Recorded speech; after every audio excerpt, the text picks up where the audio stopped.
ರಾಜ್ಯ ಬಿಜೆಪಿಯಲ್ಲಿ ರಾಜ್ಯಾಧ್ಯಕ್ಷ ಸ್ಥಾನಕ್ಕೆ ದೊಡ್ಡ ಮಟ್ಟದ ಹಗ್ಗಜಗ್ಗಾಟ ನಡೀತಾ ಇದೆ.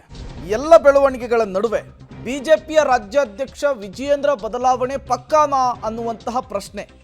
ಬಿಜೆಪಿಯ ರಾಜ್ಯ ಉಪಾಧ್ಯಕ್ಷ ಮುರುಗೇಶ್ ನಿರಾಣಿ ವಿಚಾರಕ್ಕೆ ಸಂಬಂಧಪಟ್ಟಂತೆ ಒಂದು ಹಿಂಟ್ ಕೊಟ್ಟಿದ್ದಾರೆ. ಹೊಸ ರಾಜ್ಯಾಧ್ಯಕ್ಷ ಬದಲಾವಣೆ ಆಗ್ತಾ ಇರೋದು ನಮ್ಮಲ್ಲಷ್ಟೇ ಅಲ್ಲ, ನಮ್ಮಲ್ಲಿ ಪ್ರತಿ 3 ವರ್ಷಕ್ಕೆ ಒಮ್ಮೆ ಈ ಬದಲಾವಣೆ ಆಗುತ್ತೆ.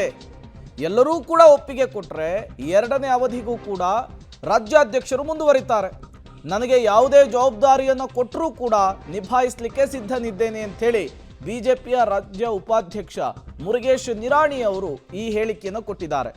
ಈ ಹೇಳಿಕೆಯ ಮೂಲಕ ಬಿಜೆಪಿಯ ರಾಜ್ಯಾಧ್ಯಕ್ಷರಾದಂತಹ ವಿಜಯೇಂದ್ರ ಅವರ ಸ್ಥಾನಪಲ್ಲಟ ಆಗುತ್ತಾ, ಅವರು ಬದಲಾವಣೆ ಆಗ್ತಾರಾ ಅನ್ನುವಂತಹ ಸಹಜವಾದಂತಹ ಅನುಮಾನ ಮುನ್ನೆಲೆಗೆ ಬರ್ತಾ ಇದೆ.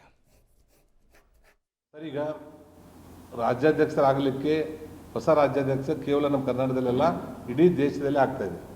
ನಮ್ಮಲ್ಲಿ ಪ್ರತಿ 3 ವರ್ಷಕ್ಕೊಂದ್ಸಲ ಮಂಡಳ ಅಧ್ಯಕ್ಷರಿಂದ ರಾಷ್ಟ್ರೀಯ ಅಧ್ಯಕ್ಷರವರೆಗೆ ಬದಲಾವಣೆ ಆಗ್ತಾ ಇದೆ. ನಮ್ಮ ನಿಯಮದ ಪ್ರಕಾರ ನಮ್ಮ ತಾಲೂಕದಲ್ಲಿನೂ ಚೇಂಜಸ್ ಆಯಿತು.